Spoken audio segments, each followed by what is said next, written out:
पालघर शहर में बड़ा हादसा। नमचीन कमर्शियल बिल्डिंग पार्क सॉलिटेयर ने सुरक्षा व्यवस्था की कमी के चलते हादसा हुआ, मजदूर की मौत हुई। मामले की तहकीकात पालघर पुलिस स्टेशन कर रहा है। तहकीकात विवेचना अभी जारी है।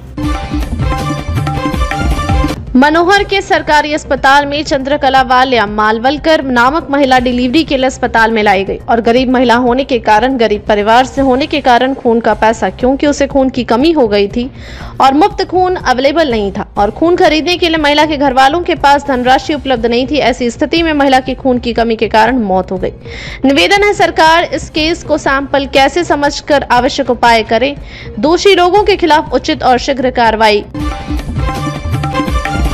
पालघर में कई दुकानों के एक रात में ताले टूटे, एक गिरफ्तार। मुंबई के बोरीवली में से आकर पालघर में एक ही रात में हेमलता किराना स्टोर समेत 3 दुकानों का ताला तोड़कर चोरी करने वाले चोर को 1 हफ्ते के भीतर ही पालघर क्राइम ब्रांच पुलिस ने गिरफ्तार कर लिया है।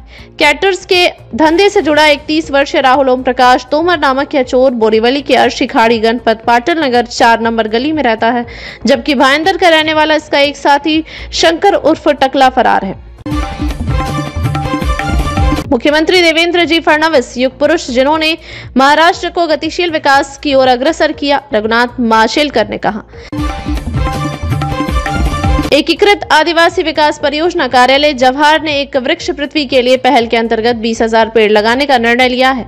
परियोजना अधिकारी एवं सहायक जिला कलेक्टर डॉक्टर अपूर्वा बसूर की संकल्पना के आधार पर परियोजना के अंतर्गत आने वाले 30 सरकारी आश्रम विद्यालयों, 18 अनुदानित आश्रम विद्यालयों को एकलव्य आदर्श आवासीय विद्यालयों और 16 सरकारी बालक बालिका आश्रय गृहों में एक वृक्ष पृथ्वी के लिए पहल के अंतर्गत 20,000 पेड़ लगाने का संकल्प लिया गया।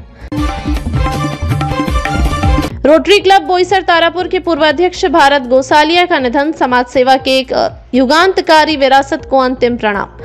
समाज सेवा, नेतृत्व और निस्वार्थ समर्पण के मिसाल रहे रोटरी क्लब बोईसर तारापुर के पूर्व अध्यक्ष भरत गोसालिया का बीते रात 8:45 पर 75 वर्ष की आयु में निधन हो गया। स्वर्गीय भरत गोसालिया न केवल क्लब के वरिष्ठतम सदस्यों में से एक थे, बल्कि उन्हें क्लब का भीष्म पितामह भी कहा जाता था। आदिवासी समाज के होनहार छात्र वीरेंद्र को मिला आर्थिक सहारा। शिवसेना नेता व समाजसेवी कुंदन संखे ने एक बार फिर समाज सेवा का अनुकरणीय उदाहरण प्रस्तुत करते हुए आदिवासी समाज के एक मेहनती छात्र की मदद की है।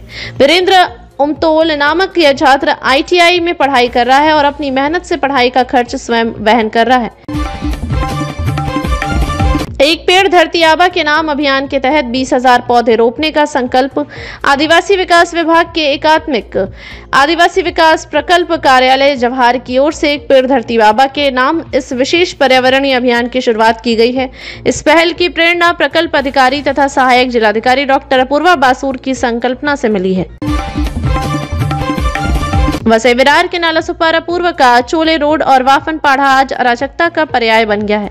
सड़कों और फुटपाथों पर अवैध फेरी वालों का कब्जा है, जिसके कारण आए दिन ट्रैफिक जाम, एम्बुलेंस में देरी और अपराध जैसी स्थितियां सामने आ रही हैं। नगर निगम की कार्रवाई सिर्फ दिखावे तक सीमित है और प्रशासन की खामोशी अब खतरनाक होती जा रही है।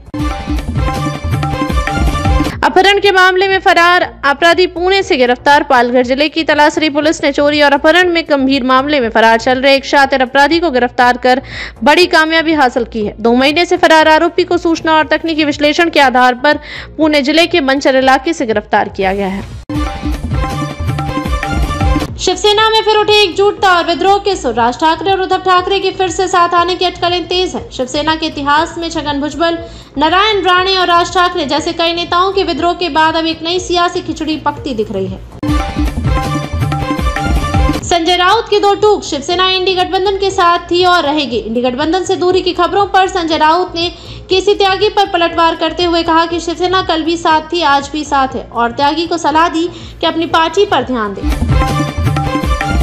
पुणे का मोहम्मदवाड़ी अब महादेववाड़ी। एकनाथ शिंदे गुट के विधायक भरत गोगावले ने मोहम्मदवाड़ी गांव का नाम बदलने का प्रस्ताव रखा है। इससे मराठी बनाम धर्म के मुद्दे पर सियासी गर्माहट बढ़ गई है। इस्लामपुर से ईश्वरपुर की ओर। सांगली का इस्लामपुर शहर अब ईश्वरपुर हो सकता है। नाम बदलने के प्रस्ताव पर सरकार विचार कर रही है। वहीं विपक्ष ने इस कदम को सांप्रदायिक एजेंडा बताया। सीएम ऑफिस में जंगली रमी। विधानसभा में कृषि मंत्री धनंजय कोकाटे के रमी खेलने के आरोप पर विधायक रोहित पवार ने कहा, जब किसान आत्महत्या कर रहे हैं तब मंत्री खेल रहे हैं। ये सरकार किसानों की नहीं, खेल की है। रोहित पवार पर एफआईआर। मुंबई के आजाद मैदान थाने में एनसीपी शरद पवार गुट के विधायक रोहित पवार के खिलाफ एफआईआर दर्ज की गई है। उन पर पुलिस से दुर्व्यवहार और सरकारी काम में बाधा डालने का आरोप है। लोकल ट्रेन में मराठी बनाम हिंदी विवाद, वायरल वीडियो। मुंबई लोकल में एक महिला ने गैर मराठी बोलने पर दूसरी महिला को मुंबई छोड़ने की धमकी दी। यह वीडियो वायरल हो गया है और भाषा विवाद फिर चर्चा में आ गया है। उद्धव ठाकरे का बयान, हम मारुति स्त्रोत पढ़ते हैं। भाषाई विवाद के बीच उद्धव ठाकरे ने कहा कि हम मराठी अस्मिता से जुड़े हैं, हम मारुति स्त्रोत पढ़ते हैं। आप हनुमान चालीसा पढ़िए। उन्होंने धारावी परियोजना और पहलगाम हमले पर केंद्र को घेरा। आदित्य ठाकरे और फडणवीस की सीक्रेट मीटिंग। शायना एनसी ने आदित्य ठाकरे को देवेंद्र फडणवीस की मुलाकात की खबरों को अफवाह बताया है। उन्होंने कहा दोनों नेता सिर्फ एक ही होटल में अलग अलग कार्यक्रमों में शामिल होने आए थे। बैंक मैनेजर की आत्महत्या, सुसाइड नोट में खुलासा। बारामती के बैंक ऑफ बड़ौदा के मुख्य प्रबंधक शिवशंकर मिश्रा ने आत्महत्या कर ली। सुसाइड नोट में उन्होंने वरिष्ठ अधिकारियों पर मानसिक उत्पीड़न का आरोप लगाया है। सैफ अली खान हमले के आरोपी की जमानत याचिका। बांग्लादेशी आरोपी शरीफुल इस्लाम ने कोर्ट से जमानत मांगी है। उसने खुद को निर्दोष बताया और एफआईआर को काल्पनिक कहा है।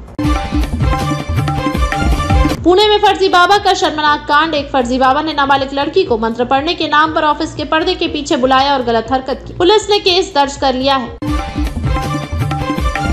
ओला उबर हड़ताल खत्म, लेकिन किराया विवाद बरकरार। मुंबई में ड्राइवरों की हड़ताल तो खत्म हो गई है, लेकिन किराए को लेकर यात्रियों में भ्रम बना हुआ है। सरकार ने समाधान के लिए मीटिंग का भरोसा दिया है।